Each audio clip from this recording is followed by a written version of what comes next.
Hello everyone, I am Hiru Bhoot FM থেকে আমি আপনাদের সাথে আছি সম্পূর্ণ একটি নতুন ভিডিও নিয়ে। যেভাবে লেখা আছে আমি সেভাবেই পড়ছি। লিখছেন, আসসালামু আলাইকুম রাসেল ভাই এবং প্রিয় শ্রোতা, আশা করি আপনারা সবাই ভালো আছেন, সুস্থ আছেন এবং নিরাপদে আছেন। আপনাদের সবাইকে জানাচ্ছি হ্যালোইনের ভয়ঙ্কর শুভেচ্ছা। আমি মুস্তফা আলম রোমান, বর্তমানে ভূত.com-এর একজন মডারেটর হিসেবে নিয়োজিত আছি। আজ আমি আপনাদের সাথে যে ঘটনাটি শেয়ার করব সেটা একটা কম্বো স্টোরি, তাই ঘটনাটির ব্যাপারে এখনই বিশেষ কিছু বলছি না। তবে আপনাদের জন্য এবং রাসেল ভাইয়ের জন্য এই ঘটনাটি হতে চলেছে হ্যালোইন স্পেশাল এপিসোডের বিগ সারপ্রাইজ। আমি বাজি ধরে বলতে পারি এরকম ঘটনা এর আগে কখনো কোথাও প্রচারিত হয়নি, কারণ ঘটনাটি আমি নিজে সংগ্রহ করলেও লেখাটা কিন্তু আমার একার নয়। জানেন কে কে সঙ্গ দিয়েছে আমাকে? তারা আর কেউ নন, আমার আপনার প্রিয় তানভীর তুষার, সাবিত আলম এবং সিফাত আলম ভাই। জি হ্যাঁ, আমরা চারজন মিলে ঘটনাটি লিখেছি। অর্থাৎ আজকে হ্যালোইন স্পেশাল এপিসোডে এই ঘটনার মাধ্যমে আপনারা আপনাদের সব পছন্দের স্টোরি টেলারদের লেখকি ভঙ্গির স্বাদ একসাথে গ্রহণ করতে পারবেন। আর আপনাদের জন্য এই সারপ্রাইজের আয়োজন করার মূল পরিকল্পনাকারী সিফাত ভাইকে জানাই অসংখ্য অসংখ্য ধন্যবাদ। যা হোক, এবার ঘটনায় আসা যাক। ঘটনাটি আমি সংগ্রহ করেছি আমার পরিচিত একজন বড় ভাইয়ের কাছ থেকে। পেশায় তিনি একজন ডাক্তার, তার নাম ডাক্তার উৎপল বিশ্বাস। ভূত এফএম এবং ভূত.com-এর অনেক বড় একজন ভক্ত হবার কারণে তার বহুদিনের ইচ্ছে ছিল ঘটনাটি শেয়ার করার, কিন্তু পর্যাপ্ত সময় আর বাংলা লিখতে খুব একটা পারদর্শী না হওয়ায় তিনি ঘটনাটি লিখে পাঠাতে পারেননি। কিছুদিন আগে একটি বিয়ের অনুষ্ঠানে গিয়ে অনেক বছর পর তার সাথে আমার দেখা হয় এবং তিনি আমাকে চিনতে পেরে এগিয়ে এসে কথা বলতে শুরু করেন। একটা সময় তিনি বলেন, তোমার সাথে যোগাযোগের অনেক চেষ্টা করেছি, আজ অনেক দিন পর তোমার সাথে দেখা। তুমি এখন ভূত.com-এর মডারেটর। আমি তোমার সবগুলো ঘটনা শুনেছি এবং আমার কাছে চমৎকার লেগেছে। আমার কাছেও একটা রোমহর্ষক এবং হৃদয় বিদারক ঘটনা আছে। তুমি যদি লিখে পাঠাও তাহলে আমার অনেক দিনের স্বপ্ন পূরণ হবে। উৎপল ভাইয়ের কথা শুনে আমার আর তর্স হয়েছিল না, তাই অনুষ্ঠান শেষে বিকেলবেলা তাকে নিয়ে একটা চায়ের দোকানে বসে পড়ি ঘটনা শোনার জন্য। ভেবেছিলাম ঘটনাটি তিনি আমাকে ঠিক যেভাবে বলেছেন আমিও ঠিক সেভাবেই লিখে পাঠাবো, কিন্তু সারপ্রাইজটাকে তো এভাবে হাতছাড়া হতে দেয়া যায় না। তাই ঘটনাটা কিছুটা নাটকীয় ভঙ্গিতেই শুরু করা যাক। ঘটনা 1। সময়টা 2013 সালের 26 মে। পড়ন্ত বিকেল। স্বাভাবিকভাবে আর 5টা দিনের মতো সেদিনের বিকেলটিও। রৌদ্রতাপে পিচ ঢালা রাস্তায় মানুষের চলাফেরা যেন নিত্যদিনের মতো। কিছুটা এগিয়ে যেতেই রাস্তার মাঝে একটি ভিড় দেখা যাচ্ছিল, আর ধীরে ধীরে উৎসুক জনতা এক এক করে সেই ভিড়ের মাঝে সামিল হতে লাগলো। সময়ের সাথে সাথে ভিড় বাড়তে থাকে, আর সেই ভিড়ের মাঝেই সবাই আবিষ্কার করে স্কুল ইউনিফর্ম পরা 16-17 বছর বয়সী এক কিশোরকে, যে কিনা রাস্তার মাঝে অচেতন অবস্থায় পড়ে আছে। অনেকেই মনে করে ছেলেটি হয়তো রোদের প্রচণ্ড তাপে মাথা ঘুরে পড়ে গিয়েছে। 2-1 ব্যক্তি ছেলেটির শরীরে হাত রেখে বুঝতে পারে যে ছেলেটি আসলে আর বেঁচে নেই। বিষয়টি নিশ্চিত হতে কয়েকজন ছেলেটির গলায় হাত দিয়ে এবং কবজি পরীক্ষা করে দেখে, অর্থাৎ নাড়ি পরীক্ষা করে দেখে ছেলেটি সত্যিই মারা গিয়েছে। নিথর দেহ নিয়ে সে রাস্তার এক পাশে পড়ে আছে। ছেলেটির মৃত্যু নিশ্চিত হওয়ার পর উপস্থিত জনতার মাঝে কেউ একজন পুলিশে ফোন করে। যথারীতি কিছুক্ষণ পরে পুলিশ চলে আসে। তারা এসেই উৎসুক জনতার ভিড় সরিয়ে দিয়ে চারিদিকে আইনি প্রক্রিয়ায় ঘিরে ফেলে এবং ছেলেটির শার্ট প্যান্টের পকেট চেক করতে থাকে, এতে করে যদি ছেলেটির কোনো পরিচয় বা ঠিকানা পাওয়া যায়। কিন্তু অনেক খোঁজাখুঁজির পরেও ছেলেটির ব্যাগ থেকে উত্তরবঙ্গের কোনো একটা জেলার একটি ঠিকানা ছাড়া আর কিছুই পাওয়া যায় না। এরপর পুলিশ লাশটিকে ময়না তদন্তের জন্য অর্থাৎ পোস্টমর্টেমের জন্য বাংলাদেশের স্বনামধন্য একটি মেডিকেল কলেজে পাঠিয়ে দেয়। কিছুক্ষণের মধ্যে যথারীতি লাশটি মেডিকেলে পৌঁছে যায়। সেখানে থাকা একজন চিকিৎসক লাশটিকে শেষবারের মতো পরীক্ষা করে এবং একটি স্ট্রেচারে করে মর্গে পাঠিয়ে দেন। অল্প কিছু সময়ের মাঝেই ডোম চলে আসে। ডোম ছিল মধ্যবয়স্ক একজন পুরুষ, মাথায় কাঁচা পাকা চুল আর মুখে চাপ দাঁড়ি। সেই মুহূর্তে সে নেশায় একদম বুঁদ হয়েছিল। ডোমরা সাধারণত এমনই হয়ে থাকে, লাশ কাটার আগে তাদের প্রচুর পরিমাণে নেশা করতে হয়। ডোম পোস্টমর্টমের জন্য রেডি হয়, কিন্তু কর্তব্যরত চিকিৎসক তখনও অনুপস্থিত। মেডিকেলের একজন স্টাফ এসে তাকে খবর দিয়ে যায় ডাক্তারের আসতে একটু দেরি হবে। ডোম অনেক এক্সপেরিয়েন্সড হবার ফলে সে ডাক্তারকে ছাড়াই লাশ কাটা শুরু করবে বলে ভাবে, আর সাথে এও ভাবে যে লাশের অর্গ্যানগুলো কেটে আলাদা করে রাখলে ডাক্তার সাহেব পরে এসে স্বল্প সময়ে সেগুলো দেখে নিয়ে কাজ শেষ করতে পারবে। এই ভেবে সে লাশ কাটতে শুরু করে দিল। লাশ কাটার এক পর্যায়ে গলার মাঝ বরাবর একটা অংশ কাটার পর সেই ডোম সেখানে একটি পাথর দেখতে পেল। রক্ত লেগে থাকার কারণে পাথরের রং বোঝা যাচ্ছিল না, বিধায় সে পাথরটি নিয়ে পাশে থাকা বালতির ভেতরে অর্থাৎ বালতির পানিতে ধুয়ে দেখল যে নীল রঙের একটি পাথর। পাথরটি দেখে বেশ দামি বলে মনে হচ্ছিল, তাই সে লোভ সামলাতে না পেরে পাথরটি নিজের প্যান্টের পকেটে ঢুকিয়ে ফেলে আর ভাবতে থাকে যে এই পাথর বিক্রি করেই নেশার সামগ্রী কেনা যাবে। এরপর সে লাশ কাটা শেষ করবে। ঠিক এমন সময় কর্তব্যরত চিকিৎসক চলে আসেন মর্গে, আর অনেকটা সময় নিয়ে লাশের বিভিন্ন অর্গান চেক করে উনি ডমকে বলেন, ছেলেটির মৃত্যুর কারণ আমার বোঝা হয়ে গেছে, আপনি লাশের সেলাই সহ বাকি কাজ শেষ করে ফিরে যেতে পারেন, আমি বেরোচ্ছি। এই বলে ডাক্তার মর্গের রুম থেকে বেরিয়ে চলে যান, আর ডোম লাশটি সেলাই করছিল। এমন সময় সে এক পুরুষ কণ্ঠের করুণ সুরে কান্নার আওয়াজ শুনতে পায়। কান্নার আওয়াজটা এতটাই করুণ ছিল যে যে কোনো ব্যক্তির কানে গেলে কষ্টে তার বুক ফেটে যাবে। ডোম তার সেলাই থামিয়ে মনে মনে ভাবছিল, এত বছর ধরে এখানে কাজ করছি, আজ পর্যন্ত কিছুই শুনলাম না, আবার কিছু দেখলামও না, তাহলে হঠাৎ এমন কান্নার আওয়াজ কোত্থেকে আসছে? যাকে মনে হয় আজকে একটু বেশি নেশা করে ফেলেছি, তাই এসব ভুলভাল শুনছি। মনে মনে নিজের সাথে এসব কথা বলে ডোম তার লাশ সেলাইয়ের কাজে মনোযোগ দেয়। লাশ সেলাই প্রায় শেষ। ঠিক এমন সময় সে শুনতে পায় কোনো পুরুষ কণ্ঠ খুব সুন্দরভাবে তাকে বলছে, যেটা নিয়েছ সেটা দয়া করে ফেরত দিয়ে দিও, না হলে বড় ক্ষতি হবে। ডোম এই কথা শুনে সেলাই বন্ধ করে দেয় আর প্রচন্ড ভয়ে ঘামতে থাকে। সে একটু সাহস নিয়ে জিজ্ঞাসা করে, কে কে কে কথা বলছে, কে? ডোমের কথা শেষ হবার আগেই সেই পুরুষ কণ্ঠ আবার বলে ওঠে, জানিয়েছ ফেরত দিয়ে দিও, নইলে বড় ক্ষতি হবে। এবার ডোম আরো ভয় পেয়ে যায়, কিন্তু সে নিজেকে সান্ত্বনা দিয়ে ভয় কাটাতে শব্দ করতেই থাকে, হ্যাঁ হ্যাঁ হ্যাঁ, আজকে হয়তো একটু বেশি চড়িয়ে ফেলেছি, তাই এসব আওয়াজ শুনছি। সে একটু ভয়ে ভয়ে লাশ সেলাই করতে করতে ভাবে, এই পাথরটা বিক্রি করে নেশার জিনিস কিনবো, এটা আমি ঠিক নিয়েই যাব। এরপর সে আবার লাশ সেলাইয়ে মন দেয়। সেলাই শুরু করতেই তার মনে হতে থাকে মর্গের ভেতর সে ছাড়াও অন্য কারো উপস্থিতি আছে।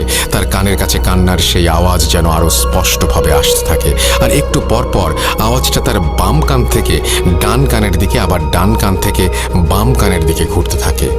পরক্ষণেই কান্নার আওয়াজ থেমে যায় আর রুমটি একদম পিন ড্রপ সাইলেন্ট হয়ে যায়। হঠাৎ সেই নীরবতা ভেঙে আবারও ডোম শুনতে পায় কেউ রুমের চারটা কোণা থেকে একসাথে বলছে, ফিরিয়ে দাও, দয়া করে ফিরিয়ে দাও, ওটা নিয়ে যেও না এখান থেকে, ফিরিয়ে দাও। ডোম সব শুনে অস্থির হয়ে নিজেকে বলতে থাকে, সব ভুল, আমি ভুল শুনছি আমি। এভাবেই নিজের সাথে কথা বলতে বলতে ডোম লাশ সেলাই শেষ করে ফেলে, আর সে ভয়ে ভয়ে খুব দ্রুত লাশটিকে ঢেকে দেয় আর হিমাগারে রেখে তড়িৎ বেগে মর্গ ত্যাগ করে। কিছুক্ষণ পর পুলিশ আসে ময়নাতদন্তের কাজ শেষ হয়েছে কিনা জানার জন্য। ময়নাতদন্ত শেষ হয়ে গেছে দেখে মেডিকেলের সমস্ত পেপার ওয়ার্ক সম্পূর্ণ করে লাশটিকে ছেলেটির ব্যাগে থাকা একটি ঠিকানায় পাঠাবার জন্য অ্যাম্বুলেন্সের কাছে হস্তান্তর করা হয়। জীবনে প্রথমবারের মতো মাইক্রোবাসের স্টিয়ারিং ছেড়ে অ্যাম্বুলেন্সের স্টিয়ারিংয়ে হাত রাখলেন অ্যাম্বুলেন্স চালক।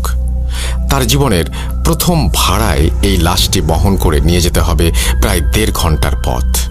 হাসপাতালের সব ঝামেলা মিটিয়ে লাশ নিয়ে ঠিক 10টায় রওনা দিলেন অ্যাম্বুলেন্স চালক ও তার সহযোগী লাশটির প্রথম গন্তব্যস্থল ছেলেটির এলাকার থানায়। হাসপাতাল থেকে বেরিয়ে প্রায় 1.5 ঘন্টার পথ। যতদূর চোখ যায় বিস্তৃত খোলা মাঠ আর ফসলি জমি, সাথে পাকা রাস্তার দুপাশে বড় বড় গাছের সারি। রাতে অ্যাম্বুলেন্সের হেডলাইটের আলোতে এক মোহনীয় পরিবেশ তৈরি হয়েছে রাস্তা জুড়ে। কিছু দূর যেতেই অ্যাম্বুলেন্স চালক একটা ক্ষীণ ফিসফিস শব্দ শুনতে পেলেন। ঠিক বোঝা যাচ্ছে না কে বলছে বা কি বলছে, ফিসফিস করে বলছে। তিনি আরো ভালোভাবে খেয়াল করলেন এবং শুনতে পেলেন পুরুষ কণ্ঠে একটা চাপা আর্তনাদ খুব করুণ সুরে ভেসে আসছে তার কানে। রাস্তার মাঝে যা কিছু ঘটে যাক না কেন, আপনি দয়া করে গাড়ি থামাবেন না।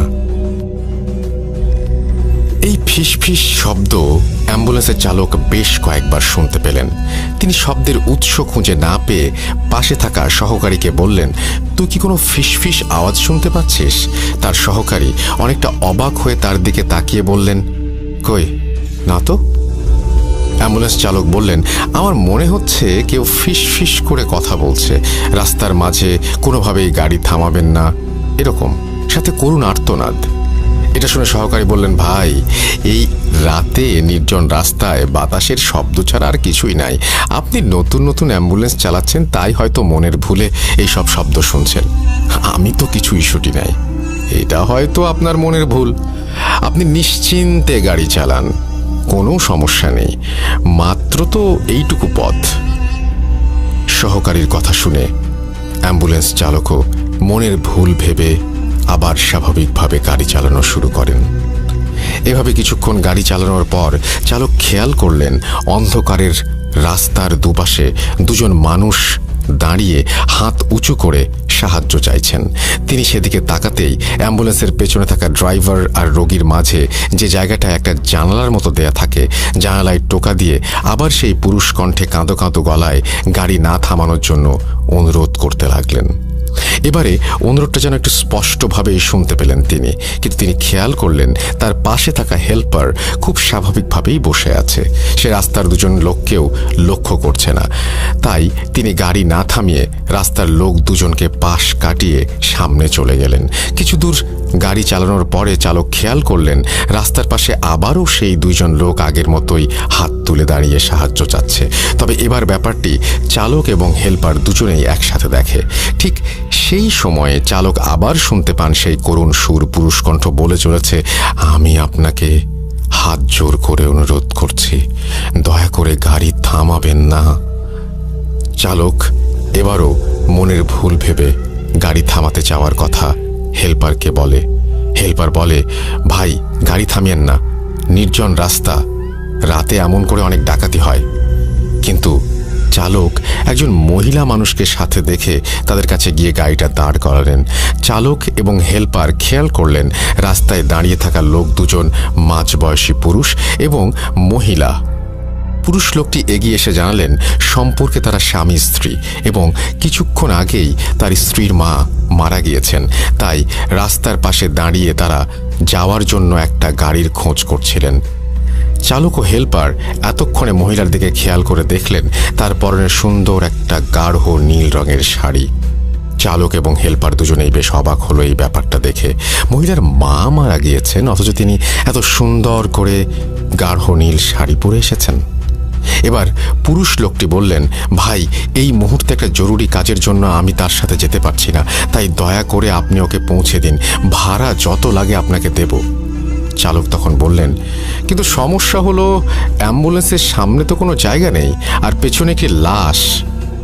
লোকটি চালকের কথা শেষ না হতেই বলে উঠলেন, আরে সমস্যা নেই, ও লাশের সাথে যেতে পারবে। ওর মা মারা গিয়েছে, এখন ওর মনের ভেতরে আর ভয় ডর বলতে কিছু নেই। আপনি দয়া করে ওকে নিয়ে যান। হেল্পার নেমে পেছনের দরজা খুলে দিলেন এবং মহিলা গাড়িতে উঠে বসলেন।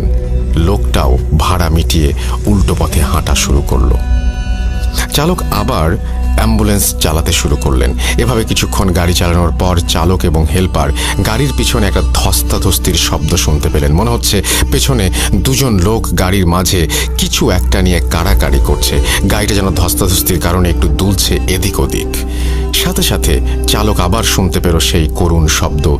সেই পুরুষ কণ্ঠে আবারও কাঁদো কাঁদো গলায় কেউ বলে চলেছে, এ আপনি কাকে গাড়িতে ওঠালেন? দয়া করে গাড়ি থেকে নামিয়ে দিন, মহিলাকে নামিয়ে দিন। এত করুণ সুরে কাঁদতে কাঁদতে বলা হলো কথাটা যে উপেক্ষা করতে পারল না চালক। তখনও গাড়ির ভেতর হালকা ধস্তাধস্তির শব্দ হয়েই চলেছে। এর মাঝেই রাস্তার পাশে গাড়ি থামিয়ে দিলেন তিনি।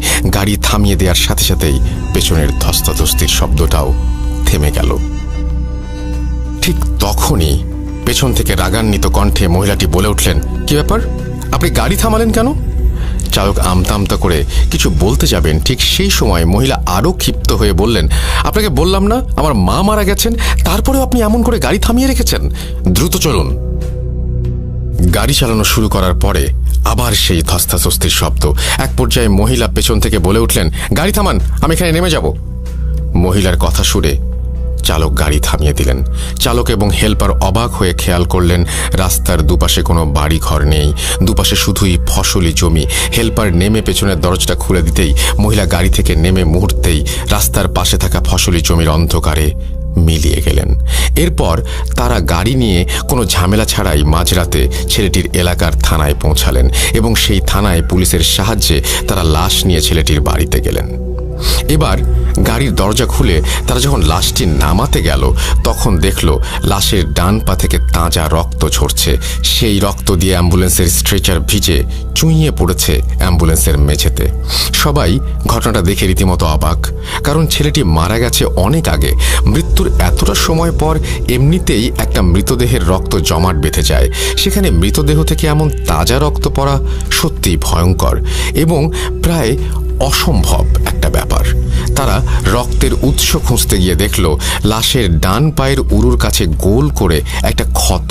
দেখে মনে হচ্ছে অনেক সময় জোক রক্ত চুষে খেলে যেমন হয়, ক্ষতটি ঠিক তেমনই একটি ক্ষত।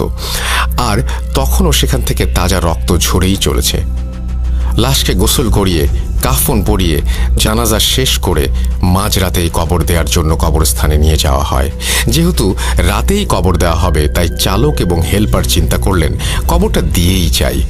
লাশ যখন কবরে নামিয়ে বাঁশের খাড়াল বিছিয়ে কবর দেয়া হচ্ছে, চালক আর হেল্পার তখন কবর থেকে একটু দূরে দাঁড়িয়ে হঠাৎ খেয়াল করলেন তার থেকে কয়েকটা কবর সামনেই 16-17 বছর বয়সী একটা ছেলে মাটিতে বসে এক দৃষ্টিতে তাকিয়ে আছে তাদের দিকে আর অঝরে কেঁদে চলেছে। তিনি ভাবলেন সে হয়তো মারা যাওয়া ছেলেটির বন্ধু, তাই বন্ধুর মৃত্যুতে এমন করে কান্না করছে। কিন্তু একটু পরে খেয়াল করলেন ছেলেটি শুধু তার দিকেই তাকিয়ে কান্না করে যাচ্ছেন আর অন্য কারো দিকে তাকাচ্ছেন না। তিনি ভালো করে খেয়াল করে দেখলেন অন্য কেউ ছেলেটিকে দেখছেও না। ব্যাপারটা তখন বেশ ভয়ের আর অদ্ভুত লাগে তার কাছে। কবর দেয়া শেষ করে তারা যখন বাড়ির পথে যাত্রা শুরু করলেন তখন চালক খেয়াল করলেন গাড়ির হেডলাইটের আলোতে রাস্তার পাশে কবরস্থানে কাঁদতে থাকা সেই ছেলেটি রাস্তার পাশে বসে ঠিক আগের মতোই তার দিকে তাকিয়ে আছে এবং কান্না করছে। সে কিছুক্ষণ পরপরই রাস্তার পাশে এমন করে ছেলেটিকে দেখছিল। চালক তখন অনেকটা ভয় পেয়ে যান। তার মনে তখন একটাই প্রশ্ন, তিনি ছেলেটাকে পার করে আসার পরেও কেন বারবার এমন দেখছেন, আর শুধুমাত্র তার দিকে তাকিয়েই বা কেন কান্না করছে। এসব ভাবতে ভাবতে কিছু দূর এগিয়ে আবার দেখেন ছেলেটি রাস্তার পাশে তার দিকে তাকিয়ে কান্না করছে। চালক আবার ছেলেটির দিকে তাকাতেই হেল্পার চিৎকার দিয়ে ওঠে। হেল্পারের চিৎকার শুনে সামনে তাকাতেই চালক দেখে অপর দিক থেকে একটা দ্রুত গতিতে মালবাহী ট্রাক ছুটে আসছে। কিছু বুঝে ওঠার আগেই এসে সজোরে ধাক্কা দেয় অ্যাম্বুলেন্সটাকে। অ্যাক্সিডেন্টের সাথে সাথে জ্ঞান হারিয়ে ফেলেন অ্যাম্বুলেন্সের চালক এবং হেল্পার। কিন্তু জ্ঞান হারানোর কয়েক মুহূর্ত পরেই আবার তাদের জ্ঞান ফিরে আসে। চালক এবং হেল্পার দেখতে পান তাদের কিছুই হয়নি। একটু আগে যে ট্রাকের সাথে অ্যাক্সিডেন্ট করলো তারা, তার কোনো চিহ্নও নেই। আর এই সব কিছু একদম ঠিকঠাক আছে। একটু পর নিজেকে স্বাভাবিক অবস্থায় ফিরিয়ে এনে একটু ভয়ে ভয়ে চালক আবার গাড়ি চালাতে শুরু করলেন।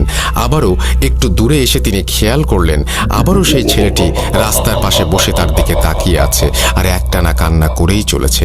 ছেলেটির দিকে তাকাতেই তারা আবার আগের মতো করেই অ্যাক্সিডেন্ট করলো। আবার কয়েক মুহূর্তের জন্য জ্ঞান হারানোর পর জ্ঞান ফিরে দেখেন সবকিছু ঠিক এবং স্বাভাবিক। এবার চালক হেল্পার প্রচণ্ড রকমের ভয় পেয়ে যান। গাড়ির চালক আস্তে আস্তে গাড়ি চালানো শুরু করেন। কিছুক্ষণ বেশ স্বাভাবিকভাবে আসার পর দুজনে খেয়াল করেন রাস্তার পাশে বিশাল এক গাছের ডাল ভেঙে পড়ে আছে তাদের অ্যাম্বুলেন্সের সামনে। এটা দেখে দুজনেই অ্যাম্বুলেন্স থেকে নেমে দৌড় দেয় সামনের দিকে।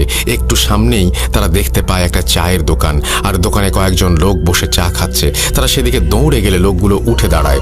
চায়ের দোকানি তাদের বলে, আপনারা রাস্তার মাঝে গাড়ি রেখে এভাবে দৌড়িয়ে আসছেন কেন? অ্যাম্বুলেন্স চালক তখন বলেন, দেখলেন না আমাদের গাড়ির উপর একটা গাছ ভেঙে পড়লো। চায়ের দোকানি সহ সবাই, অর্থাৎ বাকি সবাই তখন অবাক হয়ে তাদের দিকে তাকিয়ে আছে। দোকানি বলে, কোথায় গাছের ডাল ভেঙে পড়েছে? সবকিছু তো ঠিকই আছে। আমি দেখলাম আপনারা গাড়ি থেকে নেমে আসছেন, হঠাৎ কি হলো আপনি মাঝ রাস্তায় গাড়ি হার্ট ব্রেক করলেন? তারপর দুজন গাড়ি থেকে নেমে সোজা আমাদের দিকে দৌড় দিয়ে আসলেন। এই কথা শুনে চালক এবং হেল্পার দুজনেই পেছনের দিকে তাকিয়ে কোথাও কোনো গাছের ডালের চিহ্ন দেখতে পেল না। ফাঁকা রাস্তার মাঝে তাদের গাড়ি দাঁড় করানো, তারা বাকি রাতটা ভয়ে ভয়ে এই চায়ের দোকানেই কাটিয়ে সকালে চলে গেল। চালক অ্যাম্বুলেন্স চালানোর প্রথম দিনই এমন এক ভয়ঙ্কর অভিজ্ঞতার কারণে সেদিন বাড়ি ফিরে এই অ্যাম্বুলেন্স চালানোর চাকরি বাদ দিয়ে দিলেন। কিন্তু ঘটনা যেন তখনও তার পিছু ছাড়ছে না। তিনি প্রায় প্রতি রাতে একটা অদ্ভুত স্বপ্ন দেখতে শুরু করেন। তিনি স্বপ্নে দেখেন একজন 50 ব্যক্তি তার কাছে এসে সেদিন রাতে গাড়ি থামিয়ে সেই মহিলাকে গাড়িতে তোলার ব্যাপারে খুব রাগান্বিত হয়ে অভিযোগ জানাচ্ছেন। কেন সেদিন রাতে এতবার বলার পরেও সে গাড়ি থামিয়ে ওই মহিলাকে গাড়িতে তুললেন, এটা বারবার জানতে চাচ্ছেন। এই বৃদ্ধ লোকটাকে তিনি এর আগে কোথাও দেখেননি বা চেনেন না। এরপর একটা পর্যায়ে গিয়ে দেখলেন লোকটা তাকে একটা অজানা জিনিস ফিরিয়ে দেওয়ার জন্য অনুরোধ জানাচ্ছেন। তার একটু পরেই অ্যাম্বুলেন্স চালকের ঘুম ভেঙে যায়। তিনি এই স্বপ্নের কোনো ব্যাখ্যা বুঝতে পারেন না। তিনি প্রথম দিন এটা স্বাভাবিকভাবেই মেনে নিলেন। এত কিছু ঘটে গেল গত রাতে, তাই হয়তো এমন হয়েছে এটা ভাবলেন। কিন্তু প্রথম দিন এটা স্বাভাবিকভাবেই মেনে নিলেও সমস্যা হলো প্রতিদিন রাতে তিনি একই স্বপ্ন দেখা শুরু করলেন। বারবার সেই 50 লোকটা তার কাছে একটা অজানা জিনিস ফিরিয়ে দিতে বলছে। প্রায় 2 সপ্তাহ ধরে এই স্বপ্নের কোনো কুল কিনারা করতে না পেরে তিনি অনেকটা বাধ্য হয়ে সেই ছেলের বাড়িতে চলে যান। সেদিন রাতে যে বাড়িতে তিনি লাশ নামিয়ে দিয়েছিলেন সেই বাড়িতে গিয়ে দেখতে পান ছেলের বাবা মারা গিয়েছেন এবং তাকেও তার ছেলের পাশে কবর দেয়া হয়েছে। তিনি আশেপাশের কয়েকজনকে তার স্বপ্নে দেখা বৃদ্ধটির চেহারার বর্ণনা দিলেন, এমন কাউকে তারা দেখেছে কিনা। সবাই তাকে হতাশ করে দিয়ে বলে এমন কাউকে তারা কোনো দিন দেখেনি। সেখানে কোনো তথ্য না পেয়ে তিনি আবার বাড়িতে ফিরে আসেন, কিন্তু স্বপ্নের সেই লোক তার পিছু ছাড়ে না। তাই তার সাথে ঘটে চলা ঘটনার ব্যাখ্যা এবং ঘটনাগুলোর রহস্য উন্মোচনের জন্য মরিয়া হয়ে ওঠেন তিনি। এর পরিপ্রেক্ষিতেই সে যত দ্রুত সম্ভব সেই মেডিকেলে আসার জন্য রওনা হন। মেডিকেলে পৌঁছাতে পৌঁছাতে অনেকটা রাত হয়ে গিয়েছিল। সে মেডিকেলে এসে যে ডাক্তার সেই ছেলের পোস্টমর্টম করেছিল তাকে খুঁজতে শুরু করেন। ডাক্তারকে খুঁজে পাওয়ার পর ডাক্তার কিছুটা ব্যস্ত থাকায় তাকে বাইরে গিয়ে অপেক্ষা করতে বলেন। ডাক্তার বাইরে এসে তাকে কি হয়েছে জিজ্ঞেস করতেই সে ডাক্তারের পেছনের দিকে অবাক চোখে তাকায়, আর কিছু বলার আগেই অজ্ঞান হয়ে মাটিতে লুটিয়ে পড়ে। ডাক্তার এই আকস্মিক দৃশ্য দেখে থমকে যান এবং আশেপাশের লোকজন ডাকতে শুরু করেন তাকে সাহায্য করার জন্য। লোকজন ডাকার জন্য ডাক্তার যখন এদিক ওদিক দেখছিলেন তখন পেছন দিকে চোখ পড়তেই তিনি দেখেন খাকি কাপড় পরিহিত একজন মধ্যবয়সী লোকও অজ্ঞান হয়ে পড়ে আছে। ডাক্তার আশেপাশের লোকজন এবং হাসপাতালের স্টাফদের সাহায্যে তাদের দুজনকে ভেতরে নিয়ে শুইয়ে দেন। ঘটনা 3। ঘণ্টাখানেক পর অ্যাম্বুলেন্স চালকের জ্ঞান ফিরে আসে এবং অনেকটা উত্তেজিত হয়েই সে ডাক্তারের কাছে গিয়ে তাকে জিজ্ঞেস করে, ওই লোকটিকে, আপনার পেছনে যে লোকটি দাঁড়িয়েছিল সেই লোকটি কোথায়? ডাক্তার তার কথা বুঝতে না পেরে তাকে জিজ্ঞেস করে সে কোন লোকটির কথা বলছে। প্রত্যুত্তরে অ্যাম্বুলেন্স চালক ডাক্তারকে বলে তার পেছনে যে লোকটি খাঁকি কাপড় পরে দাঁড়িয়েছিল সেই লোকটি কোথায়। ডাক্তার কিছুটা অবাক হন, কেননা অ্যাম্বুলেন্স চালক এবং সেই খাঁকি কাপড় পরিহিত লোকটি কখনোই একজন আরেকজনের পরিচিত নন। এই বিষয়ে তিনি নিশ্চিত ছিলেন, কেননা খাকি কাপড় পরিহিত লোকটাকে তিনি চিনতেন আর ভালো করেই জানতেন সে সবসময় নেশাগ্রস্ত থাকে। কিন্তু তবুও অ্যাম্বুলেন্স চালক কেন বারবার সেই লোকটাকে এত মরিয়া হয়ে খুঁজছে? ডাক্তার তার সব চিন্তা ভাবনাকে মনের মধ্যে লুকিয়ে রেখে অ্যাম্বুলেন্স চালকটিকে সেই খাকি কাপড় পরিহিত লোকটার বিছানার কাছে নিয়ে যান এবং জিজ্ঞেস করেন সে এই বিছানায় শুয়ে থাকা লোকটির কথাই জিজ্ঞেস করছিল কিনা। উত্তরে অ্যাম্বুলেন্স চালক হ্যাঁ বলেন এবং সেই লোকটির দিকে এক দৃষ্টিতে তাকিয়ে থাকেন এবং লোকটির পরিচয় জানতে চান। ডাক্তার তাকে জানায় বিছানায় পড়ে থাকা লোকটি এই হসপিটালের ডোম। ডাক্তার কোনো কিছু বুঝতে না পেরে অ্যাম্বুলেন্স চালককে সবকিছু খুলে বলার অনুরোধ করেন। অ্যাম্বুলেন্স চালক ডাক্তারকে কিছু বলতে যাওয়ার আগেই বিছানায় শুয়ে থাকা ডোমের জ্ঞান ফিরে আসে। ডোমের জ্ঞান ফিরে আসার সাথে সাথে সে অ্যাম্বুলেন্স চালকের দিকে তাকিয়ে অবাক প্রশ্ন করতে থাকে সে কে এবং কেনই বা সে বারবার তার স্বপ্নে আসে। ডোমের কথা শুনে অ্যাম্বুলেন্স চালক এক প্রকার বাকরুদ্ধ হয়ে যান।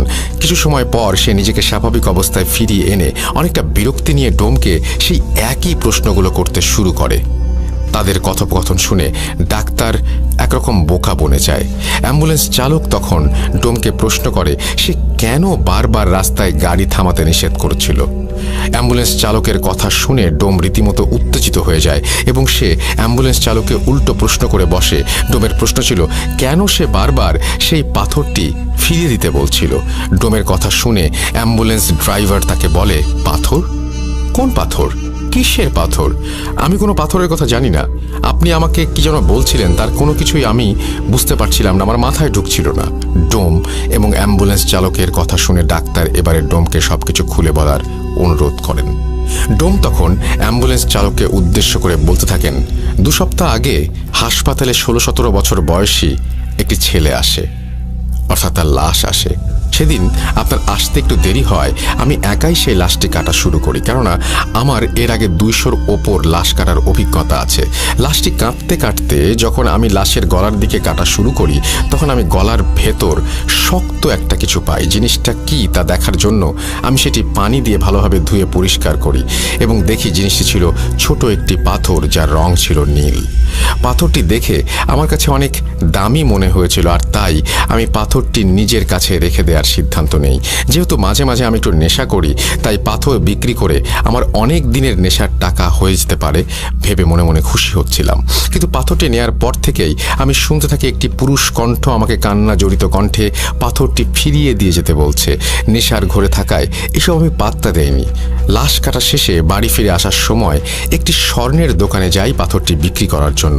ভেবেছিলাম পাথরটির দাম হয়তো 30 থেকে 40 হাজার টাকা হবে, কিন্তু স্বর্ণের দোকানে যাওয়ার পর স্বর্ণকার আমাকে পাথরটির জন্য 5,000 টাকা দিতে চান। পছন্দ মতো দাম না পাওয়ায় আমি বাড়ি ফিরে এসে পাথরটি আমার ড্রয়ারে রেখে দেই। পরের দিন আমি অন্য আরেকটি স্বর্ণের দোকানে যাই এবং সেখানেও পাথরটির জন্য 5,000 টাকা দিতে চাই। এবারে আমি অন্য কোনো কিছু না ভেবে পাথরটি বিক্রি করে দেই 5,000 টাকাতেই।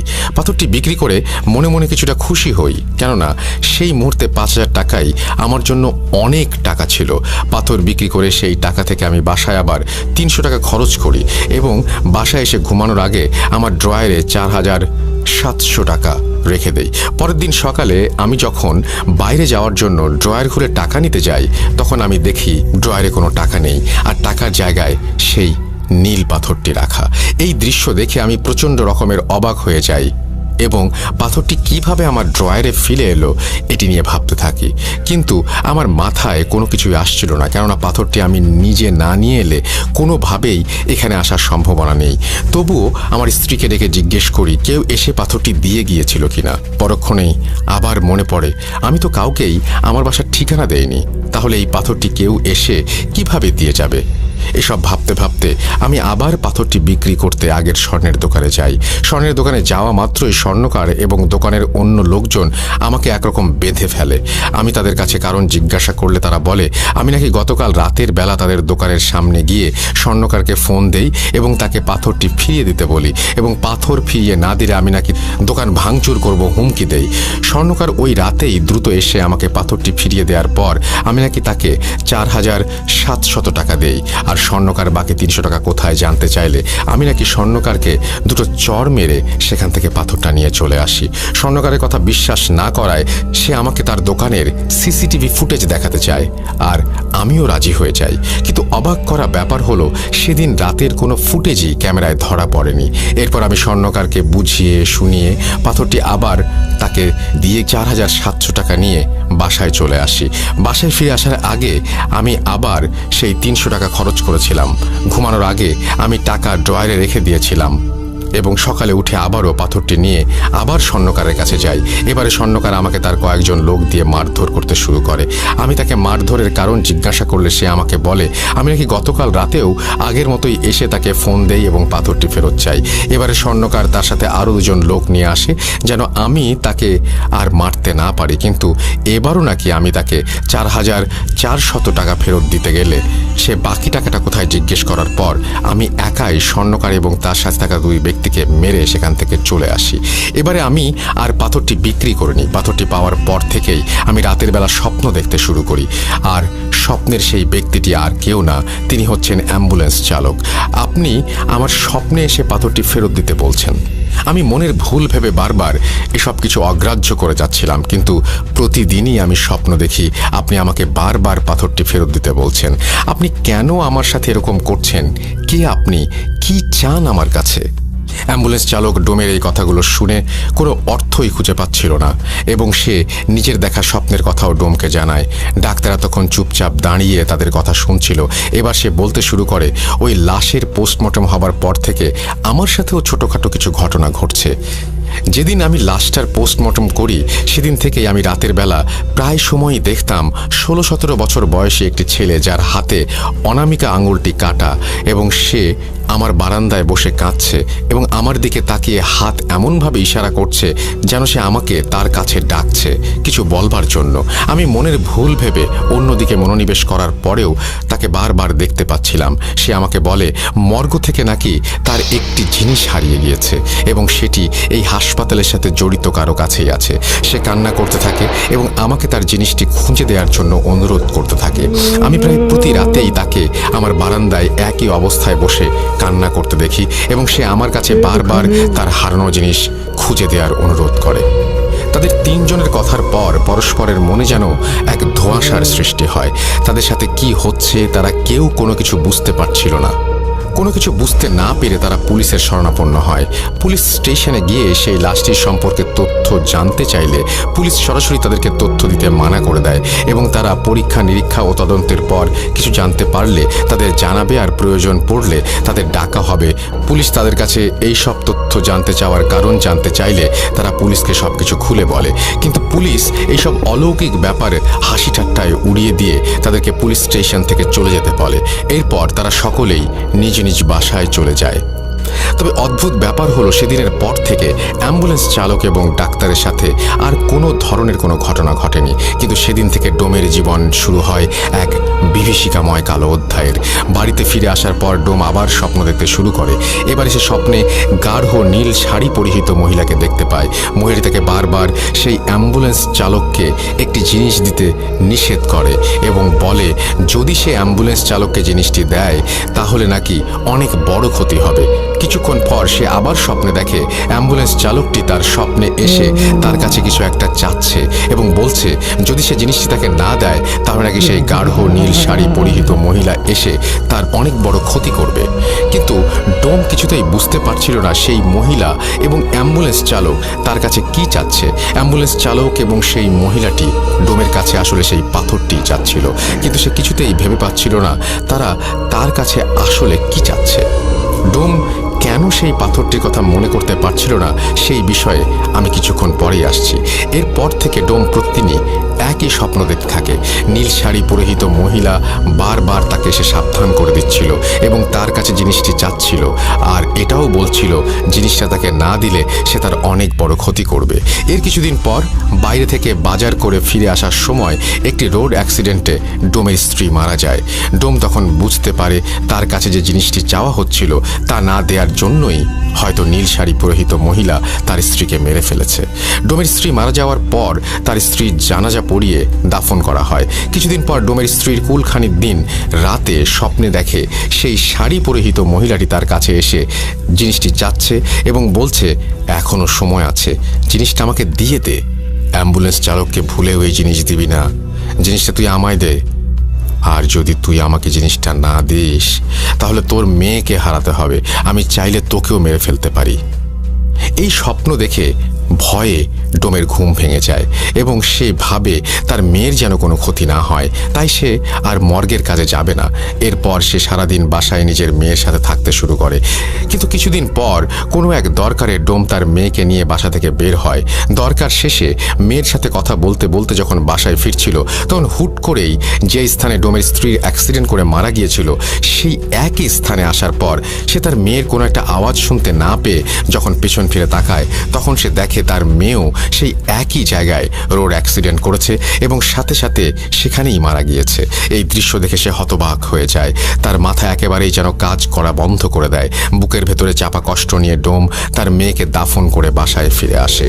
সেদিন রাতে এসে সেই নীল শাড়ি পরিহিত মহিলাটিকে স্বপ্ন দেখে ডোম। মহিলাটি তাকে বলে, তোকে বারবার সাবধান করেছিলাম আর বলেছিলাম আমাকে জিনিসটা দিয়ে দে, কিন্তু জিনিসটা দিচ্ছিস না। আবারও বলছি, আমাকে জিনিসটা দিয়ে দে। তোর স্ত্রী সন্তানকে মারতে পারলে আমি তোকেও মারতে পারি, কথাটা মাথায় রাখিস। তোর পরিবার তো শেষ হয়েই গিয়েছে, কিন্তু তুই মারা গেলে তো সবই শেষ। আমি চাইলে তোকে মারতে পারি, কিন্তু তোকে আমি মারছি না, কারণ আমার দরকারি জিনিসটা তোর কাছেই আছে। বাঁচতে চাইলে জিনিসটা আমাকে দে, আর খবরদার জিনিসটা অ্যাম্বুলেন্স চালককে দিবি না।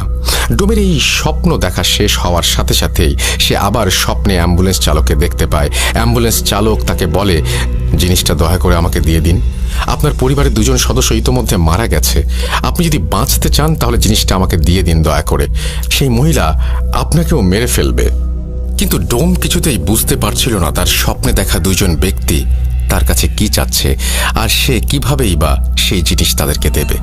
এসব চিন্তা তাকে প্রায় পাগল করে ফেলে। তাই সে একদিন তার বন্ধুর কাছে তার সাথে ঘটে যাওয়া ঘটনাগুলো শেয়ার করে। ডোমের বন্ধু তার কথা শুনে এক হুজুরের সাথে দেখা করার পরামর্শ দেয় এবং বলে তার নাকি একজন পরিচিত হুজুর আছে, সে চাইলে নাকি তার বন্ধু তার সাথে দেখা করিয়ে দেবে। ডোম তার বন্ধুকে সেই হুজুরের সাথে দেখা করিয়ে দেওয়ার কথা বলে, কেননা সে এসব আর সহ্য করতে পারছিল না। পরের দিন সকালে ডোমের বন্ধু তাকে ফোন দিয়ে বলেন তার এলাকার মসজিদের ইমামের সাথে তিনি কথা বলেছেন এবং ইমাম সাহেব ডোমের সাথে বিকেলে দেখা করতে চেয়েছেন। বিকেলের দিকে ডোম একটু ঘুমিয়ে পড়ে এবং স্বপ্নে সেই মহিলা তার সামনে হাজির হয় এবং তাকে বলে, না না না না, ভুলেও এই কাজ করিস না, ওই হুজুর তোর কোনো উপকার করতে পারবে না, বাঁচতে চাইলে জিনিসটা আমাকে দে, আর এই হুজুরের সাথে দেখা করতে যাস না, কোনো লাভ নেই। স্বপ্ন দেখে ভয়ে ডোমের ঘুম ভেঙে যায়। সে ভাবে যত দ্রুত সম্ভব তার হুজুরের সাথে দেখা করা উচিত। এই ভেবে ডোম খুব দ্রুত বাসা থেকে বের হয় হুজুরের কাছে যাবার উদ্দেশ্যে। কিন্তু রাস্তায় যেখানে তার স্ত্রী এবং মেয়ে রোড অ্যাক্সিডেন্ট করে মারা গিয়েছিল সেখানেই কাকতালীয়ভাবে তার সাথেও একটি দুর্ঘটনা ঘটে এবং সে পায়ের হাঁটুর নিচ থেকে পুরো অংশ চিরকালের জন্য হারিয়ে ফেলে। রাস্তার আশেপাশে থাকা মানুষজন তাকে ধরাধরি করে হাসপাতালে নিয়ে যায়, আর হাসপাতালে থাকা অবস্থায় ডোম স্বপ্নে দেখে সেই নীল শাড়ি পরিহিত মহিলা তার স্বপ্নে এসে তাকে বলছে, তোকে মানা করেছিলাম হুজুরের কাছে যেতে, তোর এই ভুলের জন্য তুই নিজেই নিজের ক্ষতি করে বসলি, তোকে আগেও বলেছি আমি চাইলে তোকেও মেরে ফেলতে পারি, কিন্তু আমার অতি প্রয়োজনীয় জিনিসটা তোর কাছেই আছে, আমি তোকে এই জন্য মারছি না, জিনিসটা আমাকে দিয়ে দে। অ্যাক্সিডেন্টের পর ডোম প্রায় 3 দিনের মতো হাসপাতালে থাকে। এরই মধ্যে ডোমের সেই বন্ধু তার অ্যাক্সিডেন্টের খবর পেয়ে দ্রুত মসজিদের সেই ইমাম সাহেবকে নিয়ে হাসপাতালে চলে আসে। ইমাম সাহেব এসে ডোমের সাথে কি কি ঘটেছে বা ঘটে চলেছে তার সবকিছু জানতে চাইলে ডোমটাকে সবকিছু খুলে বলে। ঘটনা 4। ডোমের কাছ থেকে সবটা শোনার পর ইমাম সাহেব তাকে সান্ত্বনা দিয়ে সাময়িক সময়ের জন্য বাইরে বেরিয়ে আসেন। কিছুক্ষণ পরে তিনি ভেতরে গিয়ে যা বলেন তা শুনে সবাই প্রায় বাকরুদ্ধ হয়ে যায়। তিনি ডোমের বন্ধুকে ডেকে বলেন, আপনার বন্ধুকে কালো জাদু করা হয়েছে। শুধু তাই নয়, এই মুহূর্তে তার অবস্থাও খুব একটা ভালো নয়, যতটা তাড়াতাড়ি সম্ভব তার চিকিৎসার ব্যবস্থা করতে হবে। এরপর তিনি ডোমের কাছে গিয়ে বলেন, আপনার বাড়িতে কোনো পাথর আছে, নীল রঙের পাথর? ইমাম সাহেবের এই প্রশ্ন শুনে ডোম রীতিমতো হকচকিয়ে যান, কারণ ঘটনাগুলো বিস্তারিতভাবে বললেও তিনি ইমাম সাহেবকে নীল পাথরের কথাটি বলেননি। তাহলে তিনি পাথরটির ব্যাপারে কিভাবে জানলেন? কথাটি ভাবার সময় ইমাম সাহেব যখন আবারও তাকে এই প্রশ্ন করেন, তখন ডোম সবটা শুরু থেকে বলতে থাকেন। ডোমের কাছ থেকে পাথরের ব্যাপারটি শুনে ইমাম সাহেবের কপালে হালকা চিন্তার ছাপ দেখা যাচ্ছিল। এদিকে ছুটি কাটিয়ে ডাক্তার উৎপল বিশ্বাস যখন হাসপাতালে এসে জানতে পারলেন সেই ডোম অ্যাক্সিডেন্ট করেছে, তখন তিনি তার কেবিনে গিয়ে ইমাম সাহেবকে দেখতে পান। তিনি ডোমের বন্ধুর কাছ থেকে সবটা শোনার পর বুঝতে পারেন ঘটনা অন্যদিকে মোড় নিয়েছে। তাই তিনি ইমাম সাহেবের কাছে গিয়ে নিজের সাথে ঘটে যাওয়া এবং সেই অ্যাম্বুলেন্স চালকের সাথে ঘটে যাওয়া ঘটনাগুলো এক এক করে বলতে শুরু করেন। ডাক্তারের কাছ থেকে সবকিছু শোনার পর ইমাম সাহেবের আর বুঝতে বাকি রইল না যে আসলে কি ঘটতে চলেছে। তাই তিনি আর দেরি না করে ডাক্তারের পারমিশন নিয়ে ডোমকে বাড়িতে নিয়ে যান। তিনি যখন ডোমের ঘরে পা রাখেন, ঠিক তখনই তিনি বুঝতে পারেন সেই বাড়িতে ঢুকতে অদৃশ্য কোনো একটি শক্তি তাকে বাধা দিচ্ছিল, যেটা কিনা তার থেকেও অনেক শক্তিশালী। তাই তিনি নিজের এবং ডোমের ও তার বন্ধুর শরীর বন্ধ করে প্রবেশের চেষ্টা করেন। তবুও শুধুমাত্র ইমাম সাহেবের ক্ষেত্রেই এক প্রকার বাধা অনুভব হচ্ছিল। পরবর্তীতে ইমাম সাহেবের ভাষ্য মতে ব্যাপারটি ছিল ঠিক দুটি চুম্বক সমমেরুর মতো। দুটি চুম্বকের সমমেরু যেভাবে একে অপরকে বিকর্ষণ করে, ঠিক তেমনি ইমাম সাহেবকে ডোমের বাড়িতে ঢুকতে দেওয়ায় বাধা প্রদান করা হচ্ছিল। পরিস্থিতির অবনতি হতে পারে ভেবে তিনি ডোম এবং তার বন্ধুকে ভেতরে পাঠান পাথরটি নিয়ে আসার জন্য। কিন্তু ঘরের ভেতর গিয়ে পাথরটি হাতে নেয়ার সাথে সাথেই দরজা আপনা আপনি বন্ধ হতে শুরু করে। ইমাম সাহেব নিজের মতো করে চেষ্টার পরেও পরিস্থিতি অনুকূলে আনতে না পারায় তিনি ওস্তাদের সাথে যোগাযোগ করেন এবং তার সাহায্য নিয়ে ডোম ও তার বন্ধুকে ঘর থেকে বের করে আনেন। তবে তখনও তিনি পাথরটি হাতে নিতে পারছিলেন না। কোনো একটি অদৃশ্য শক্তি পাথরটি তার হাতে নিতে বাধা সৃষ্টি করছিল। কিন্তু আল্লাহর কালামের ওপর তো আর কিছু নেই। তাই বিভিন্ন তদবিরের মাধ্যমে তিনি পাথরটি নিয়ে একটা সাদা বাক্সে বন্দি করে নেন। এই ঘটনা চলাকালীন ইমাম সাহেব নিজের তদবিরের মাধ্যমে পুরো ঘটনাটি জেনে গিয়েছিলেন। কিন্তু এই ঘটনাগুলো ঘটার পেছনে যাদের হাত ছিল, তিনি তাদেরকে খুঁজে তাদের মুখ থেকে এই ঘটনা শুনতে চেয়েছিলেন। তাই তিনি দেরি না করে 16-17 বছর বয়সী ছেলেটির বাড়িতে খোঁজ নিয়ে সেদিকে রওনা হন। সেই এলাকায় যাওয়ার পথে ইমাম সাহেব রাস্তায় একজন কিশোরকে দেখতে পান, যে কিনা তার দিকে অপলক দৃষ্টিতে তাকিয়ে কেঁদে চলেছে। কিন্তু সেই কিশোরের মলিন মুখেও মিষ্টি একটা হাসি। প্রথমে ব্যাপারটি তিনি বুঝতে না পারলেও রাস্তায় কয়েকবার ঘটনাটি লক্ষ্য করার পর তিনি সবটা বুঝতে পারেন। গন্তব্যস্থলে পৌঁছে তিনি সরাসরি ছেলেটির বাড়িতে চলে যান এবং তার মায়ের সাথে কথা বলেন। কিন্তু সেখানে গিয়ে তিনি রীতিমতো অবাক হয়ে যান, কারণ মাত্র 3 দিন আগে ছেলেটির মাও এই দুনিয়া থেকে বিদায় নিয়েছেন। ব্যাপারটি ইমাম সাহেবের কাছে যেমন কষ্টকর, ঠিক তেমনই রহস্যজনক বলে মনে হলো। তিনি কবরস্থানে গিয়ে দেখেন বাবা, মা এবং ছেলের কবর একদম পাশাপাশি। মাত্র 1 মাসের মধ্যে একই পরিবারের 3 জনের মৃত্যু। তবে ছেলের মৃত্যু ছাড়া বাকি সবগুলো প্রায় স্বাভাবিক মৃত্যুর মতো। এরপর ইমাম সাহেব তার কবর জিয়ারত করেন এবং বুঝতে না পেরে আবারও নিজের ওস্তাদের সাথে যোগাযোগ করেন। তার ওস্তাদ বলেন, তুমি পাথরের বাক্সটি বাবা মায়ের কবরের মাঝখানে রেখে সেটিকে মুক্ত করে দাও, বাকিটা সেখানে দেখতে পাবে। ইমাম সাহেব তার ওস্তাদের কথা মতো কাজগুলো করার পর যা দেখেন তা ছিল শরীর শিউরে ওঠার মতো। তিনি দেখেন পাথরটি মুক্ত করে দেবার পর কবরের পাশ থেকে করুণ সুরে আর্তনাদ এবং কান্নার আওয়াজ। ব্যাপারটি দেখে তিনি কিছুটা ভয় পেয়ে যান। তবে তিনি যখন সালাম দিয়ে কথা বলার চেষ্টা করেন, তখন অদৃশ্য কেউ তার সালামের উত্তর নিয়ে কবরের পাশ থেকে বলতে শুরু করেন। কণ্ঠ ছিল একটা পুরুষ কণ্ঠের মতো। তিনি বলেন, ওয়ালাইকুম আসসালাম। আপনাকে আমি কি বলে ধন্যবাদ জানাবো আমি জানি না। শেষ পর্যন্ত আপনি আমাকে আমার গন্তব্যস্থলে পৌঁছে দিয়েছেন, কিন্তু যাদের জন্য আমার এত লড়াই তারাই আজ পৃথিবীতে নেই। এটা বলে আবারও চাপা সুরে কান্নার আওয়াজ। ইমাম সাহেব কিছু কথা বলে তাকে সান্ত্বনা দেওয়ার চেষ্টা করেন এবং জিজ্ঞেস করেন আসলে তিনি কে এবং তাদের সাথে কি সম্পর্ক। কিছুক্ষণ পর সেই অদৃশ্য পুরুষ কণ্ঠ নাম বলে আর বলতে থাকে, আমি একজন জিন। এই নীল পাথরটি আমার বাসস্থান। আমাকে আমার গুরু এই 3 জনের সেবায় নিয়োজিত করেছিলেন। তারা ছিলেন অত্যন্ত ভালো মানুষ। মূলত আমার বাবা ছিলেন ওনাদের পূর্বপুরুষের রক্ষক। বংশ পরম্পরায় আমার কাঁধেও ওনাদের রক্ষার দায়িত্ব পড়ে। আমি অনেক চেষ্টা করেছি তাদেরকে রক্ষা করার, কিন্তু কিছু বিশ্বাসঘাতকের কারণে আজ সব হারাতে হলো, এমনকি এই পরিবারটাকেও। ইমাম সাহেব সবটা শুনে সেই বিশ্বাসঘাতকের ব্যাপারে জানতে চাইলে সেই জিনটি তার কাছ থেকে 3 দিনের সময় চেয়ে নেয় এবং বলে সেই বিশ্বাসঘাতকদের ইমাম সাহেবের মাধ্যমে সে সবার সামনে নিয়ে আসতে চায়। ইমাম সাহেব বাড়ি ফিরে যাওয়ার আগে সেই জিনটি একটি নির্দিষ্ট জায়গায় পাথরটি রেখে আসতে বলেন এবং ইমাম সাহেব জিনটির কথা মতো কাজ করে বাড়িতে ফিরে যান। প্রথম দিন কোনো সমস্যা দেখা না দিলেও তৃতীয় দিন রাতে ইমাম সাহেব একটি স্বপ্ন দেখেন। তিনি দেখেন সামনে একজন নীল শাড়ি পরিহিত মহিলা এবং কালো পাঞ্জাবি পরিহিত পুরুষ দাঁড়িয়ে আছে। তাদের চেহারা একদম অস্পষ্ট। তিনি দেখলেন সেই দুজন ব্যক্তি কাকে যেন জোর করে ফাঁসিতে ঝুলিয়ে দিয়ে অট্ট হাসি হাসতে হাসতে চলে গেলেন। এরপর ঠিক ফজরের আজানের সময় তার ঘুম ভেঙে যায় এবং তিনি আল্লাহর কাছে এই ধরনের বাজে স্বপ্ন থেকে মুক্তি চেয়ে বাঁ পাশে 3 বার থুতু ফেলেন। দিনটা বেশ ভালোই কাটছিল। ওই দিন সন্ধ্যা 6:30টার দিকে তিনি মাগরিবের নামাজ পড়িয়ে বাড়ি ফেরার পথে পেছন থেকে একজনের সালাম শুনে দাঁড়িয়ে পড়েন। কণ্ঠস্বর বেশ পরিচিত। তিনি বুঝতে পারেন সেই নীল পাথরের ভেতরে থাকা জিন। আজ 3 দিন পূর্ণ হওয়ায় সে সেই বিশ্বাসঘাতককে ধরিয়ে দিতে এসেছে। কিন্তু প্রথমে জিনটি বলে ওঠে, হুজুর, একটি দুঃসংবাদ আছে। সেই ডোম আজ ভোর রাতে মারা গিয়েছে। সিলিং ফ্যানের সাথে তার লাশ এখনো ঝুলছে। এটা শুনে ইমাম সাহেবের ভোর রাতের স্বপ্নের ব্যাপারটা মনে পড়ে যায়। তিনি হম্বিতম্বি করে বাড়ি গিয়ে পুলিশকে ফোন করে সবটা জানায় এবং পুলিশ সেই ডোমের লাশ উদ্ধার করে। কিন্তু তদন্তের সময় পুলিশ ইমাম সাহেবকে দোষী ভেবে বসে, কারণ সেই এলাকায় কেউই ডোমের মৃত্যুর ব্যাপারটা জানে না। কিন্তু ইমাম সাহেব এত দূর থেকে সবটা কিভাবে জেনে গেলেন?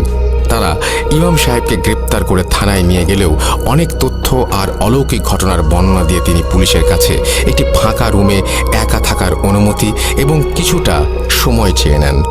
পুলিশ সবটা শোনার পর তার নিজেকে প্রমাণের জন্য একটি শেষ সুযোগ দেন এবং একটি কক্ষে একা রেখে আসে। ইমাম সাহেব সেই কক্ষে যাবার পর আসন বসিয়ে জিনটিকে ডাকেন এবং বিশ্বাসঘাতকদের ব্যাপারে জানতে চান। এবার জিনটি বলতে থাকে, এই সব কিছুর পেছনে দায়ী হচ্ছে 16-17 বছর বয়সী ছেলেটির চাচা চাচি। তারাই আমাকে বন্দি করেছে আর তারাই আমাকে মেরেছে। তারা চেয়েছিল আমাকে বন্দি করে অসৎ কাজে ব্যবহার করবে, কিন্তু আল্লাহর অশেষ রহমতে আমি বেঁচে গিয়েছি। ওই চাচা চাচি সবাইকে মেরে স্বার্থ হাসিলের পর গা ঢাকা দেওয়ার জন্য ওই ছেলের বাড়িটিই বেছে নিয়েছে। আপনি যত তাড়াতাড়ি সম্ভব পুলিশের সাহায্য নিয়ে তাদের আটক করুন, নয়তো তারা আরও মানুষের ক্ষতি করবে। জিনের কাছ থেকে সবটা শোনার পর ইমাম সাহেব তাকে বিদায় দিয়ে পুলিশকে সবটা জানান। তবে পুলিশ এ ব্যাপারে বিশ্বাস করতে নারাজ। ইমাম সাহেব পুলিশকে শেষবারের মতো ভরসা করার অনুরোধ জানালে পুলিশ ব্যাপারটি বুঝতে পারে এবং ফোর্স নিয়ে বেরিয়ে পড়ে। সত্যি বলতে ব্যাপারটি অবিশ্বাস্য হলেও সত্য যে পুলিশ বাড়িতে রেড দেওয়ার পর 2জন ব্যক্তিকে খুঁজে পায় যারা সেখানে তন্ত্রবিদ্যা চর্চা করছিল। তাদের কাছ থেকে 2টো বই, একটা মাথার খুলি এবং একটি পাত্রে 3টি অনামিকা আঙুল পাওয়া যায়। 2টো আঙুল ডান হাতের এবং একটা বাঁ হাতের। পুলিশ সবকিছু সংগ্রহ করে তাদের আটকের পর ফিরে এলে ইমাম সাহেবের মাধ্যমে আস্তে আস্তে সব রহস্য উন্মোচিত হতে থাকে। সেই চাচা চাচির কাছ থেকে শোনা ঘটনার প্রতিটি অংশ গায়ে কাঁটা দেওয়ার মতো। মানুষ এতটা জঘন্য হতে পারে তা কল্পনারও বাইরে। চাচাচি ইমাম সাহেব এবং পুলিশের কাছে ঘটনাটি যেভাবে বলেছিলেন আমিও ঠিক সেভাবে লেখা শুরু করছি। চাচা, আমি তখন অনেক ছোট, পরিবারের সবচেয়ে ছোট সদস্য হওয়ায় আদরের পরিমাণটা বেশি হলেও কোনো উপহার বা আবদার পূরণের দিক দিয়ে সবার কাছে বড় ভাইয়ের কদর ছিল বেশি। আমাদের 2 ভাইয়ের মধ্যে বড় ভাইকে আব্বা সবচেয়ে বেশি ভালোবাসতেন। ভাই যা চাইতেন আব্বা তাই দিতেন, কিন্তু আমার ক্ষেত্রে এমনটা ছিল না। তাই ছোট থেকে আমার মনে একটা ক্ষোভ জমতে থাকে। বড় ভাইকে এতটা আদর যত্ন করার মূল কারণ হলো নীল পাথরের উত্তরাধিকারী। নীল পাথর হচ্ছে আমাদের পরিবারের রক্ষা কবচ। আমার দাদু একটা সময় জিন পালতেন এবং তাদের অনেকভাবে সাহায্য করতেন বিধায় উপহার স্বরূপ প্রতিটি প্রজন্মের রক্ষী হিসেবে একজন জিন পেয়ে থাকেন। আমার বাবাও পেয়েছিলেন। এদিকে পরিবারের পরবর্তী প্রজন্মের সবার বড় হওয়ায় আমার বড় ভাই ছিল পরবর্তী জিনের মালিক। এ পর্যন্ত সব ঠিক ছিল, কিন্তু মৃত্যুর আগে তিনি সম্পত্তির কিছু অংশ আমাকে দিয়ে বাকিটা বড় ভাইকে দিয়ে দিলেন। তার ধারণা ছিল যেহেতু তার মৃত্যুর পর বড় ভাই আমার দেখাশোনা করবেন, সেহেতু সম্পত্তির বড় অংশটুকু তার কাছে থাক। কিন্তু ব্যাপারটি আমি একদমই মেনে নিতে পারিনি। আমি অনেকভাবে সম্পত্তি হাতানোর চেষ্টা করেছি, কিন্তু সেই নীল পাথরের জিনের কারণে সম্ভব হয়ে ওঠেনি। এরপর ভাইয়ের বিয়ে হয়, একটা ছেলে সন্তানও হয়। এরপর আমারও বিয়ে হয়। বিয়ের পর আমার স্ত্রীকে দেখতাম সে বিভিন্ন মন্ত্র পড়ে অসুস্থ মানুষকে সুস্থ করে তুলত। তাই আমিও তার কাছ থেকে বিষয়গুলো শুনে আগ্রহী হয়ে শিখতে থাকি। একটা সময় আমরা দুজনই কবিরাজি শুরু করে দেই এবং শক্তিশালী মন্ত্র শিখে চর্চা করতে থাকি। এদিকে আমার ভাতিজাও বড় হতে থাকে এবং আবারও সম্পত্তি পাওয়ার আশা শেষ হতে থাকে, কারণ আমার কোনো ছেলে মেয়ে নেই। সম্পত্তি এবং নীল পাথরের ভাগিদার সে একাই। তাই এই ব্যাপারে আমি আমার স্ত্রীর সাথে আলোচনা করলে সে ভাতিজাকে আমাদের দোকানে নিয়ে আসতে বলে। সেখান থেকে আমরা কবিরাজির মাধ্যমে মানুষকে সুস্থ করে দিতাম। আমিও বড় ভাইয়ের সাথে কথা বলে ভাতিজাকে শহরে পাঠিয়ে দিতে বলি এবং ভালো স্কুলে পড়াবার আশ্বাস দেই। বড় ভাই আমাকে বিশ্বাস করে ভাতিজাকে পাঠিয়ে দিলে আমি রোজ স্কুল শেষে তাকে দোকানে নিয়ে বসাতাম এবং আমাদের কাজগুলো দেখিয়ে তাকে আকৃষ্ট করার চেষ্টা করতাম। এমনই একদিন আমাদের পরিকল্পনায় আমরা সফল হই। আমার ভাতিজা মন্ত্র পাঠ করে অলৌকিকভাবে মানুষকে সুস্থ করার বিষয়ে অনেকটা আগ্রহী হয়ে যায় এবং আমাদের কাছে কবিরাজি শিখতে চায়। এটাই ছিল আমাদের মোক্ষম সুযোগ। কাজ শেখানোর নাম করে কিছুদিন পর আমরা তাকে নিয়ে 3 দিনের জন্য গোসল করতে মানা করে দেই এবং ঘরের লাইট বন্ধ করে দরজা আটকে বসে থাকতে বলি, আর ওর বাবা মায়ের সাথে কথা বলতে মানা করে দেই। আমাদের মূল উদ্দেশ্য ছিল ওর ওপর জিনের আসর করিয়ে ওর নামের সম্পত্তিগুলো অন্যদের নামে লিখিয়ে নেয়া। কিন্তু 3 দিন কেটে যাওয়ার পরেও আমাদের তন্ত্রবিদ্যায় কোনো কাজই হচ্ছিল না। এটা দেখে আমরা দুজন বেশ অবাক হয়ে যাই। আমরা বিষয়টি ভেবে কোনো কুল কিনারা করতে পারছিলাম না, কারণ এই নিয়মে চললে জিনের আসর থেকে বাঁচা সম্ভব নয়। তাহলে ও কিভাবে বেঁচে গেল? এটা ভাবতে ভাবতেই আমার মনে একটা প্রশ্ন জাগে, আচ্ছা, নীল পাথরটা ওর কাছে নেই তো? কথাটি ভেবে আমার বুকটা কেঁপে ওঠে। তাই পরের দিন সকালে ও স্কুলে চলে গেলে আমি আর আমার স্ত্রী পুরো ঘর তন্ন তন্ন করে খুঁজে ওর আলমারির ওপরে একটা বাক্সে নীল পাথরটা খুঁজে পাই। ব্যাস, আর কি চাই? এতদিনে আমাদের সব স্বপ্ন, সব ইচ্ছে পূরণ হতে চলেছে। মনে মনে কথাগুলো ভাবতে ভাবতেই আমি পাথরটি নিয়ে বেরিয়ে পড়ি। এরপর প্রায় 1 সপ্তাহের চেষ্টায় আমরা পাথরটির ভেতরে থাকা জিনকে কাবু করতে সক্ষম হই এবং তাকে নিজের বশে এনে কুফরি করতে করতে রক্ষক থেকে ভক্ষকে পরিণত করে দেই।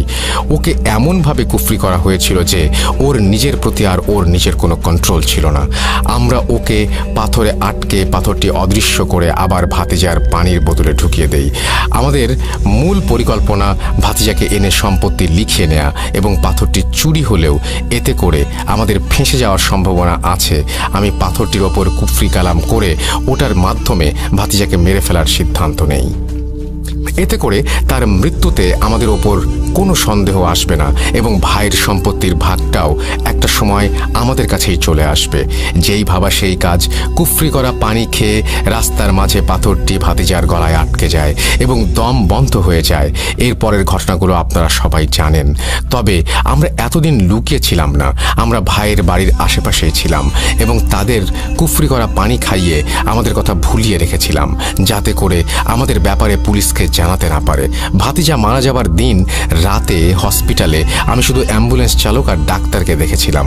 সেই মুহূর্তে আমার উদ্দেশ্য ছিল নীল পাথর খুঁজে পাওয়া, কিন্তু অনেক চেষ্টার পরেও আমি কোনো খোঁজ পাইনি। তাই ডাক্তারের রুমালটা আমি চুরি করে নেই এবং সেটার মাধ্যমে সেই রাতেই আমি তাকে কালো জাদু করি।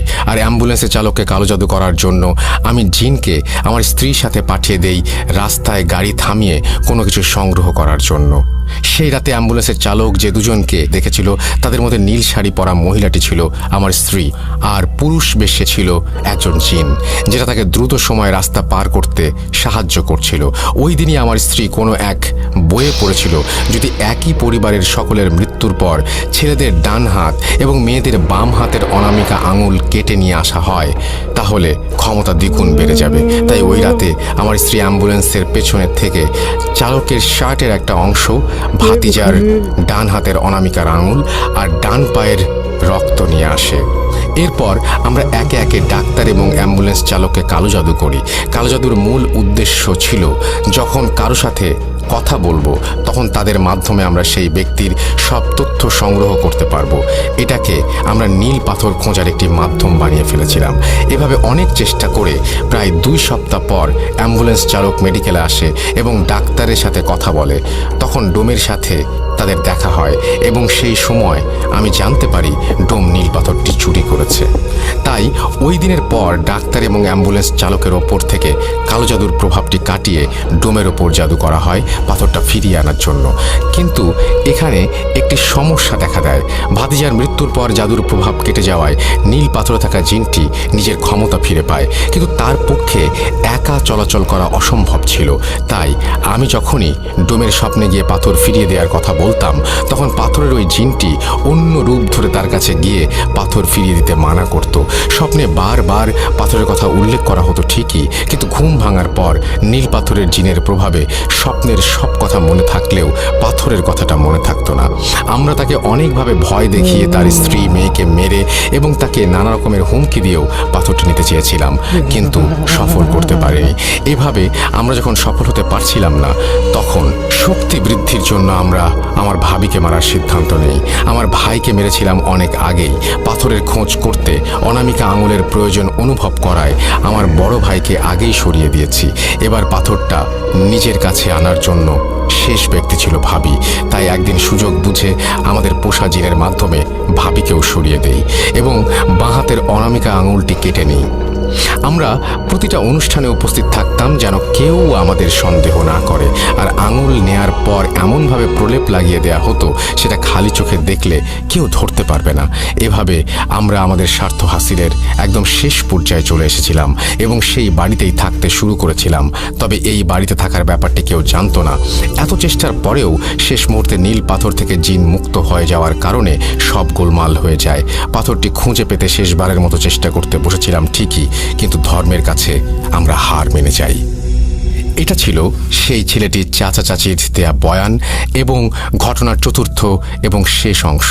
কিন্তু সবচেয়ে আশ্চর্যের বিষয়, মাত্র 2 দিনের মাথায় জেলের ভেতর তাদের দুজনকে মৃত অবস্থায় পাওয়া যায়। ভেতরে গিয়ে দেখা যায় তাদের দুজনেরই মাথা বাদে শরীরের প্রত্যেকটি অঙ্গ মুচড়িয়ে উল্টো করে রাখা। এই অলৌকিক ব্যাপারটা এবং একই পরিবারের 3 জনের রহস্যজনক মৃত্যুর খবরটা প্রকাশ পাওয়ার আগ মুহূর্তে তাদের দুজনের মৃত্যু পুলিশকে নাড়া দিয়ে দেয়। কারণ জেলে থাকা অবস্থায় দুজনের আকস্মিক মৃত্যুর দায়ভার তাদের ওপরেই বর্তায়। তাই নিজেদের সেফটির জন্য তারা এটিকে সুইসাইড বলে চালিয়ে দেয়। ঘটনাটি মূলত এইটুকুই ছিল। এটা আমার কাছে আজও অবিশ্বাস্য বলে মনে হলেও ধর্মের বিশ্বাসে অসম্ভব কিছুই নেই। আমি উৎপল ভাইয়ের কাছ থেকে ঘটনা শোনার পর সেই হুজুরের সাথে দেখা করেছি এবং অ্যাম্বুলেন্স চালকের সাথেও ফোনে কথা বলেছি, তাই একটু হলেও ভরসা করতে পারি। আর হ্যাঁ, আপনাদের জন্য আরও একটা সারপ্রাইজ আছে।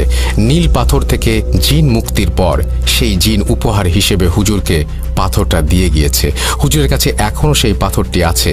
আমি যখন হুজুরের সাথে দেখা করতে গিয়েছিলাম তখন তিনি আমাকে পাথরটি দেখিয়েছিলেন, আর আমার কাছে এই মুহূর্তে নীল পাথরের একটি ছবিও আছে। ছবিটি দেখতে চাইলে আমাদের ফেসবুক পেজে ইনবক্স করুন।